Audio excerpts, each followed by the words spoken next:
Hi everyone. I'm in Las Vegas, Nevada, my favorite place on the planet.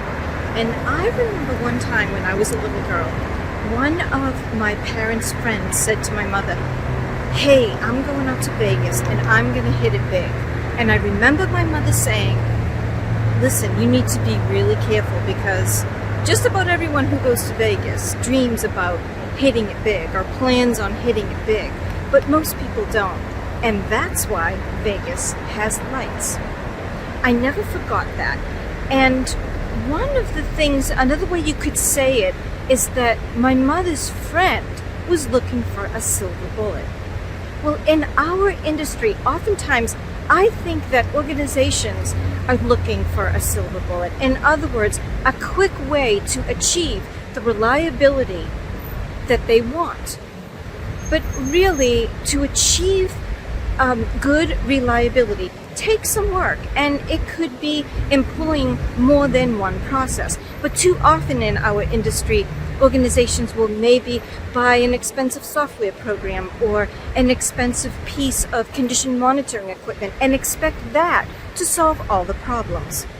Now, while those things may help to improve reliability, it's most likely that those things on their own are not going to get you what you need. The best place to start is at the beginning, and that means starting with reliability-centered maintenance. See, reliability-centered maintenance, just the name, it implies that it's all about maintenance, but it's not just about maintenance, it's about a whole lot of other stuff. For example, the process starts by writing functions. And when we write functions, in other words, when we take the time to identify what we really need from our equipment, what we're actually identifying is the kind of reliability that we want.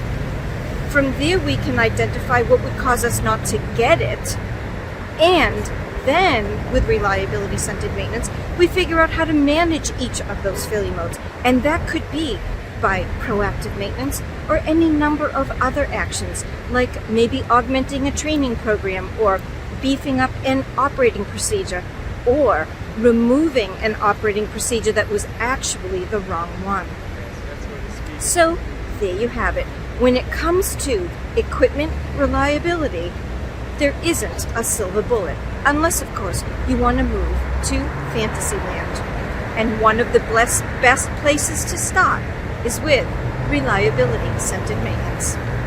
I'm Nancy Regan from Las Vegas, Nevada. Thank you for watching.